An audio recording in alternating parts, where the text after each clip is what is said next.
Hi guys, Black is here, and I want to tell you all about the first time I had a friend to come on to me in a gay kind of way, right?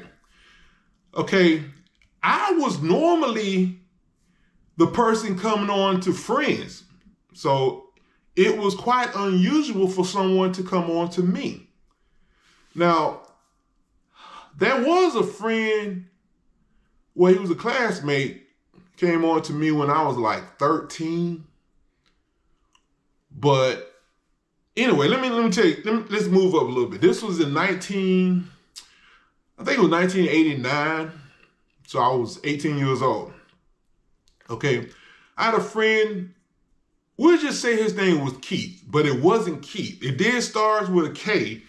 I think he spelled the K-E, but he had a unique name that if I called it out, I would expose him because, like I said, I never met anybody with his name before. So I just called him Keith, right? So anyway, Keith and I used to ride around with stolen cars. But he was boring as hell. He was just bored. He was quiet. He didn't talk a whole lot. And he was boring, right? Well, first of all, let me tell you this. We used to also, he's the one that actually started us to doing this, okay? We used to go out, pick up prostitutes, have relations with them, crackheads, for real cheap. And I tell people all the time, people talk about how bad crack messed up people's life. If it wasn't for crack, I probably wouldn't have gotten as much relations with women if it hadn't been for crack, because $10, you can get what you want, damn near, for $10, right? And sometimes if you look real hard, you can find good looking women who were just starting to smoke crack, so they still smelled good, still had shape on their bodies or whatever, right? But anyway, Keith told us about how him and an older guy used to go out and pick up prostitutes, have relations with them, right? So myself and some other friends, we started doing this. I remember a guy named, I just say his name was T, right? T and I, we did it the first time, right? We was going to pick up two girls, right? When we get there, the girls wasn't ready. So we sitting outside waiting on them to come out the house, and this woman walks up. At the time, I was like 89, so I was 18, he was 17. T was a year younger than me. So anyway, we're sitting in the car waiting on these girls to come out, and this 23-year-old woman walks up and asked us to give her a ride somewhere. And we were like, we waiting on some women or whatever to come out, girls or whatever.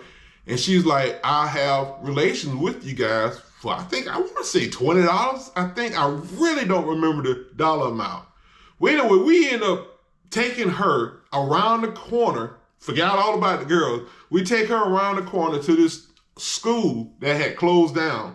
And we parked on the side of the school, and he and I both had her, all right? I wish I could tell y'all the details of that, but I don't feel like getting red flag. All right, let's go back to Keith. Let's go back to Keith.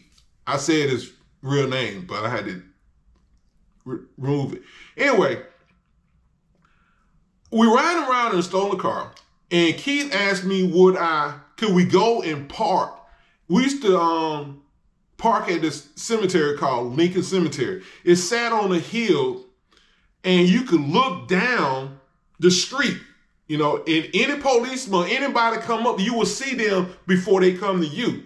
And all you had to do was cut your lights off and drive off near the woods and leave. But we never had a policeman to come up there, never had a policeman to come up there. And we used to have relations with women, strip cars, hang out, chill out, whatever. Sometimes we even go to sleep up there in stolen cars, right? Where we were, there wasn't any graves. The graves were over there across the little driveway. So where we were, there wasn't any grave, but it was the graveyard. Anywho, so we go up there and park. And Keith was like, man, don't tell nobody, don't beat me up. but I want to ask you something. I'm like, I had no idea what it was because, again, I'm the one that's normally doing this, right?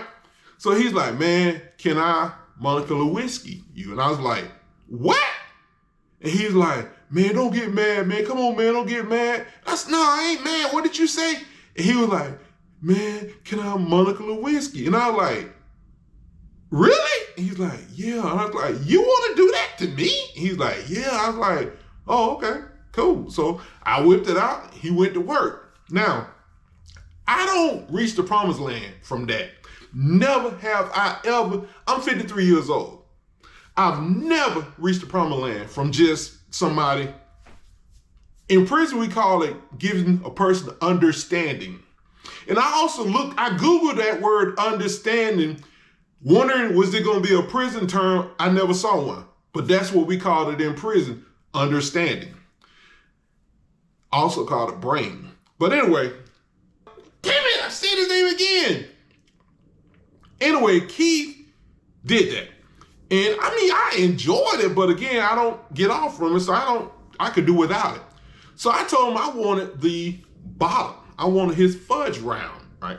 And he was like, no, man, I can't handle it, And he was like, man, you are super thick. I'm so thick that I'm not real long, but I'm extremely thick, you know. I have to use the Magnum XL. I have to. And it's still tight. But anyway, so he was like, man, no, I can't do that. Okay, so because I wasn't getting off, I only let him did it a few times. After that, I'm like, man, I can't get off and you can't do this. And what's the point? But I'll tell you another little story about Keith, all right? Remember I said we used to go out and pick up prostitutes, have relations with them, right? So we was in a van one time, and Keith was with us, and Keith, we found out that night, we didn't want Keith to go with us anymore after that night. Why? Because when T had relations, when I had relations, I had a friend named D. When D had relations, we all watched each other. And the thing about D was the only person out of all of us that could, you know, have relations with a female, reach the promised land, and keep going and never stop. You know? And sometimes cause we didn't believe he was doing that, but then one day he how can I say it? He went outside and fertilized the grass and then went back inside. And then that's when we realized, now he's actually doing that. But anyway, Keith didn't want nobody to watch him. And I said his name again. Keith did not want anybody to watch him.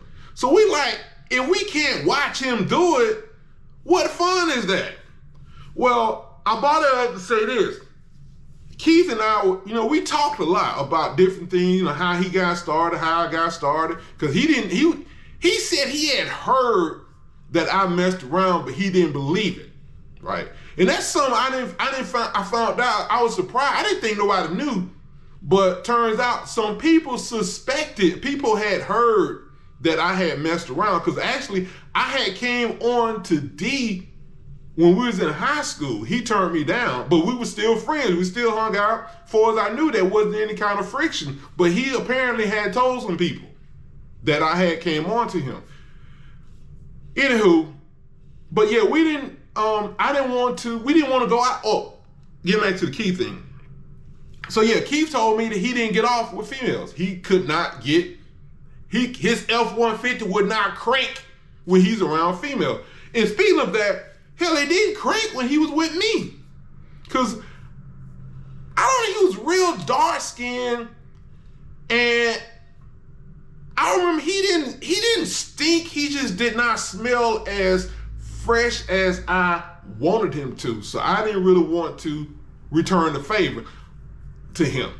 Right? I just didn't. Because I'm real picky on smells. Extremely picky about smells. And if he had been more attractive, he hadn't been so damn black, maybe I would have wanted to. But that and the fact that he really didn't have a whole lot to work with, you know. But anyway, that's my little story on the first time a guy came on to me when I was an adult. Because like I said, I was about, it was 18, about 17, 18, something like that. Anyway, having a question, comments, leave them. Dre, y'all have a good day.